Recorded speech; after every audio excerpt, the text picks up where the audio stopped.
I don't want them to grow there and then to go through a lot of difficulty that I went through it. So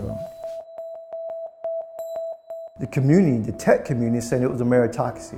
It didn't matter where you come from, what you look like, and it was a lie. When he was finished with the first prescription, he was already addicted.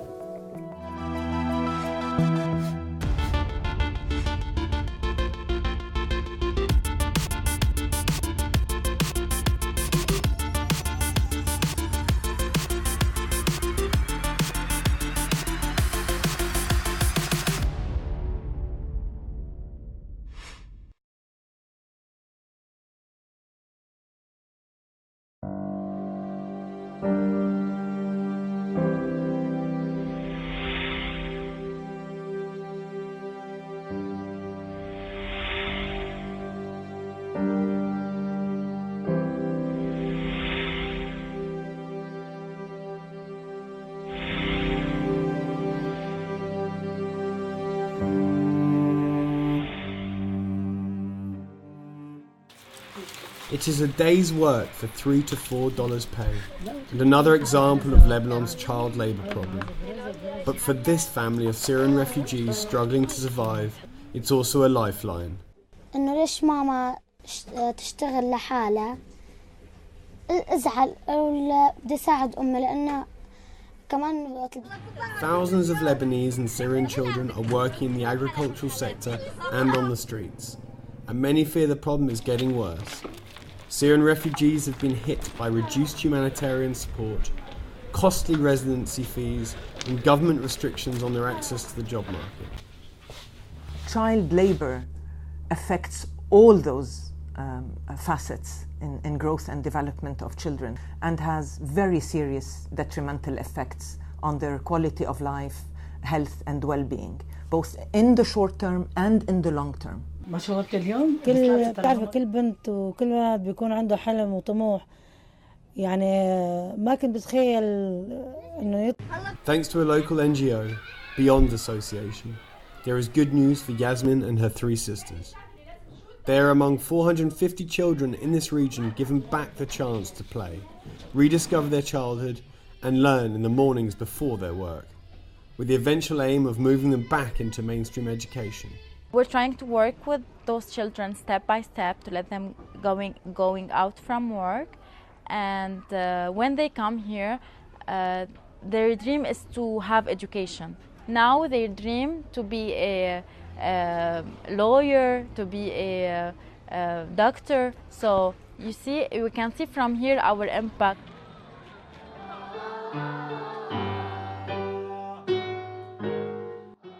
بيعطينا أمل للمستقبل. نروح ونغني ننشهر. مثل الشخص بقول مثل هيك هالمطرب بصير يسمعنا ويحط على السيارات. These are among the 300 underprivileged youngsters in Lebanon being taught how to sing by internationally renowned conductor Salim Sahab. In a matter of months, the hope is to transform children left on the fringes of society into confident singers ready to perform on the big stage, complete with an orchestra and an audience of hundreds. A big name in Middle Eastern music and opera, Sahab wanted to inspire. I was determined to learn them how to dream about the future. They hadn't any idea about the future, about what they can be in the future. يعني خلتني إنه أشوف مثلاً إنه في عالم ما أشوفها، خلتني أشوفها إنه مثلاً يعني كيف يعني مثلا أنا يعني يمكن ولا مرة يعني غنيت قدام حدا أو شيء، يعني خلتني غني قدام حدا وهيك يعني. Those here share 2 things in common: a difficult upbringing and a passion for singing that helps overcome differences. John Owens for VOA News, Tripoli.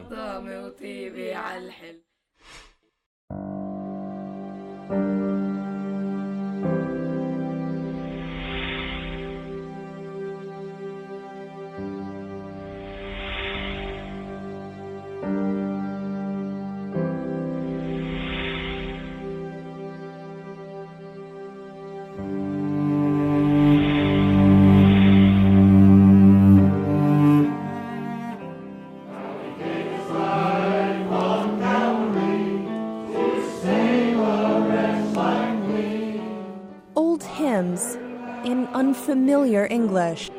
6 weeks new to the United States, Hassan Abdurrahim can just follow along. He's learning the hymns his new neighbors already know.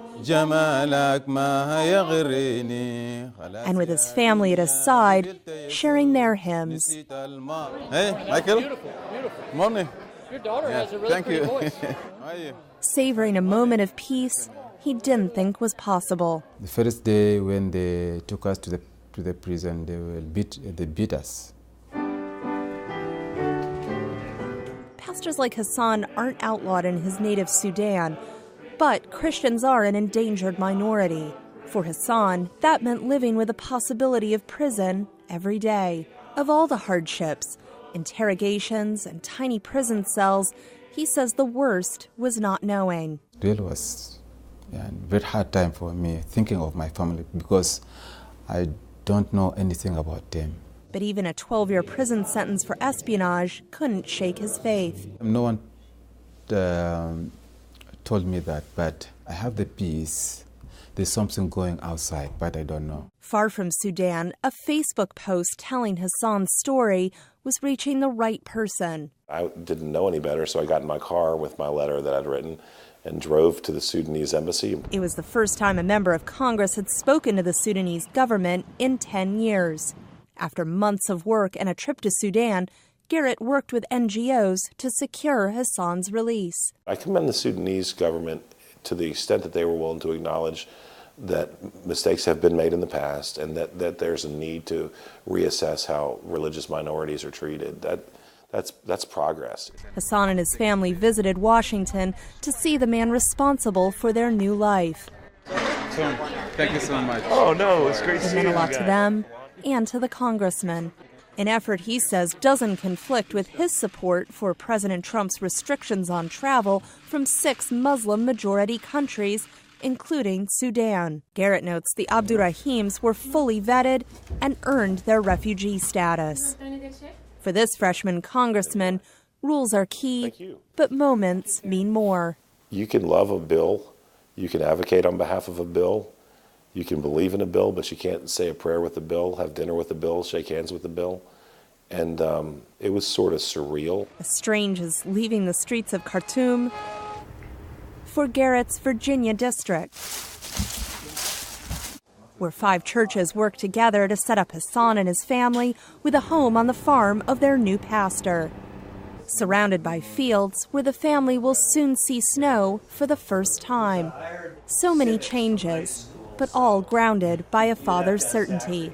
Even though it is hard for us to leave a country, but I think it is also better. I don't want them to grow there and then to go through a lot of difficulty that I went through it. So here I know here they can have chance. A chance made possible by churches and a congressman. Catherine Gibson, VOA News, Cumberland, Virginia. We focus on creating an inclusive and an innovative tech ecosystem for everyone.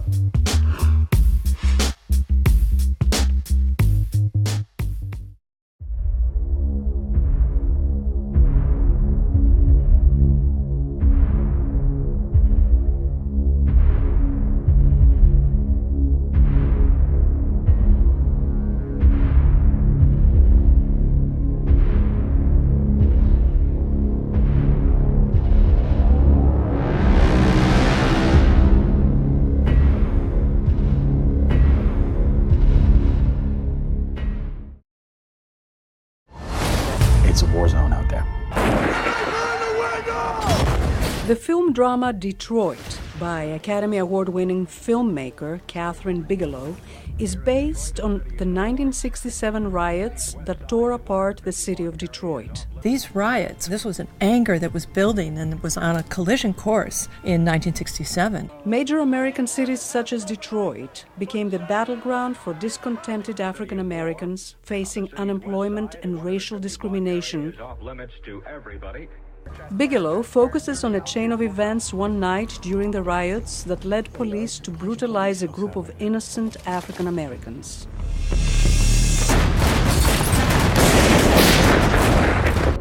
went in there, 3 kids have been killed. No. So they were killed right before you got there. Sir. You carry a .38, right? Police officers attempt to incriminate an African-American security guard who witnessed the events at the hotel and tried to intervene to defuse the situation. John Boyega plays real-life security guard Melvin Dismukes. I need you to survive the night. He was an unspoken guardian angel to those boys that were there. Police! Detroit combines a cinema verite approach with taut drama. Weaving historic footage into dramatic sequences, the film immerses us into the riots as a pivotal moment of systemic racial injustice and repression in America. My hope is that the film could maybe stimulate greater conversation. From the inner city, we move to the white American suburbs of the 1950s with George Clooney's dark satire, Suburbicon. Nothing like this ever happened here. This is a safe place. It was. Like Bigelow, Clooney uses real-life racial tensions as a counterpoint to his murder mystery, which takes place in the all-white suburb of Levittown, Pennsylvania. I could kill you, too. A corrupt middle executive, played by Matt Damon, is getting away with a murder while the community focuses its attention and indignation against the Myers, the first African-American family to move into Levittown. George Clooney says when they were making the film, President Donald Trump had not yet been elected, and the racial intolerance that surfaced in Charlottesville had not taken place. It was in the middle of the campaign, and it seemed like it was fun to talk about and remind people that these are not new subjects. Mr. Ramirez was told he was not under arrest, and yet he was refused use of the bathroom. That's violation of civil rights. You can wait and address. In Roman J. Israel Esquire, filmmaker Dan Gilroy crafts a character drama that targets institutionalized racism through a corrupt judicial system. The story takes place in today's Los Angeles and revolves around Roman, a socially awkward lawyer. Finding in contempt. Played by Denzel Washington, Roman comes face to face with an overburdened justice system which disproportionately affects African Americans. Everybody looking at you crazy. Filmmaker Dan Gilroy says his story, like his character, is reminiscent of the political activism of the 1960s and 70s. The story spoke to me on a very contemporary level. There are things going on right now, legally, constitutionally, nationally and internationally, that the story just became a focus. Despite their different methodologies, all three films address racial tensions, but also the potential for racial reconciliation and tolerance. Penelope Pulu, VOA News, Washington.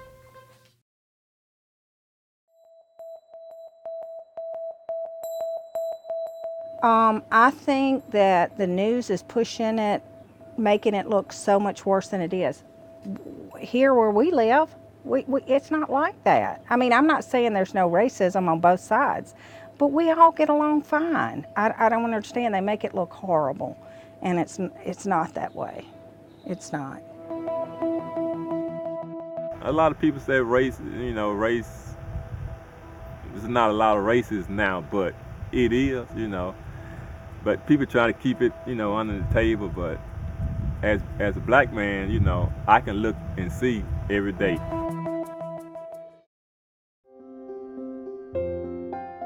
For me, success is making an impact.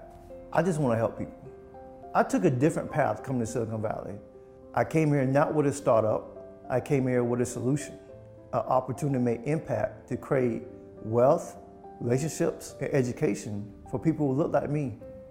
At the time, in 2011, the tech community said it was a meritocracy. It didn't matter where you come from, what you look like. It's an equal level playing field for everyone. And it was a lie. It was a flat out lie. So when I came, it was a huge culture shock. I would go days, maybe see one or two other black people that work in tech. It was an emotional drain. It became depressing. It was a wake-up call. And I had to really dig deep and start working on self-care, my confidence, to know and believe that I deserve to be here just like everyone else with an idea or a dream or with a passion to create the next great startup or a program that can educate and impact underrepresented entrepreneurs. Today, I'm the co-founder and CTO of Change Catalyst. We focus on creating an inclusive and an innovative tech ecosystem for everyone. We host the Tech Inclusion Conference, Career Fair, and Startup Showcase across the world. And so we created a conference so the conference can not just educate people around inclusion, around innovation, building products with diverse teams, but also let people feel it, let people experience inclusion. There's several tech companies in San Francisco and Silicon Valley. You can walk in, you're lucky if you see one black person, one Latino person, who is not a security person. There are literally people who work in tech who we have glorified in some of these positions, CEOs, executives, we read about in Forbes, Bloomberg, but yet they don't know how to have a real conversation with someone who looks different than them. Just because I'm black, or I could be LGBTQIA, I could be Muslim, I could be Indian. There's this notion that I can't be just as good as you. I'm not qualified to sit at the table, or I can't lead this company. That's not true. That's just not true. Not in 2017, not in America, not in this world. We want to show the world that when you have an inclusive tech industry, an inclusive tech culture, we have an inclusive hiring practice. Not only will you have a great company, not only will your profits soar, but it's the right thing to do. The doctors spent very little time with us as patients. We never talked about recovery, we never talked about therapy. It was, here's the medication we're gonna give you. There was no warnings. They never told me that this was gonna be leading to something greater than this, or that I'm gonna keep wanting more.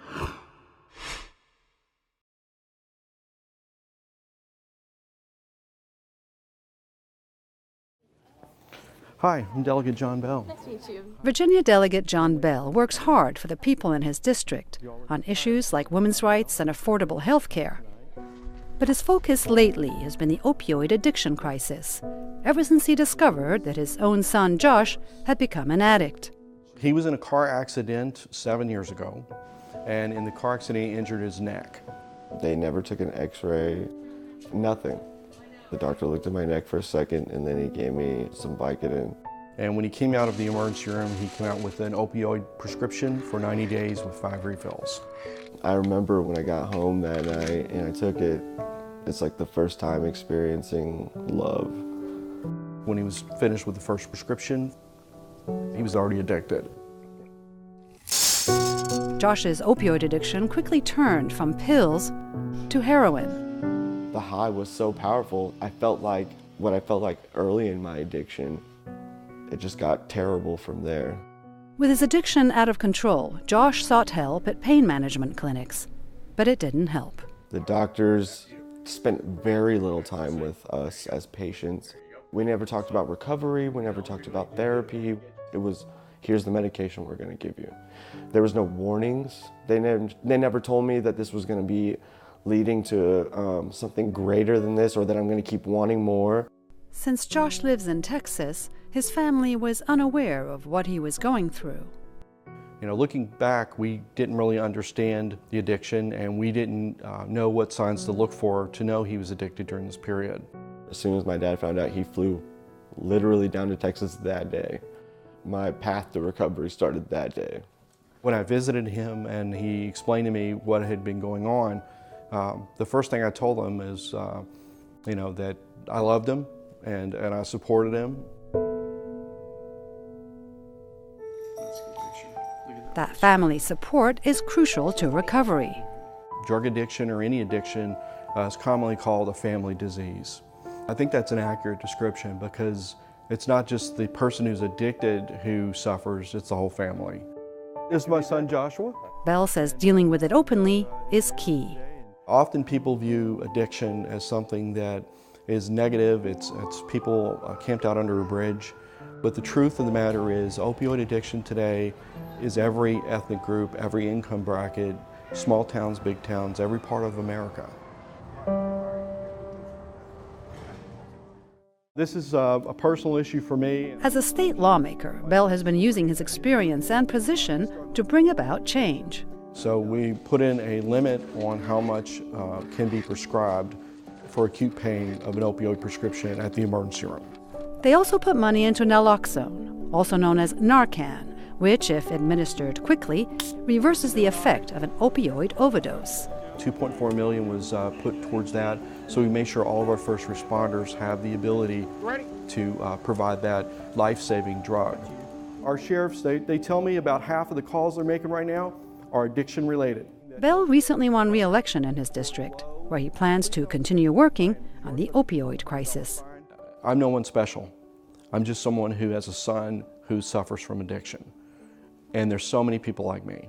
And the more we can share this story, the more we can take this out of the shadows and get it out into a place where we can do some good with it and help those who are struggling. Josh has been sober for 9 months and is eager to use his experience to help others.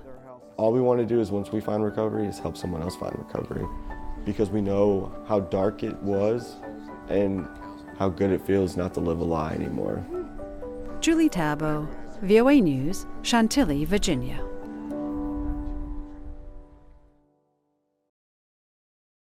I'm a very religious person. Before I ever went back to Vietnam, I prayed that God would send me an angel. And God certainly did send me an angel, straight from heaven. It's been completely amazing. It's the best thing that I think that could happen to my uncle and to my family.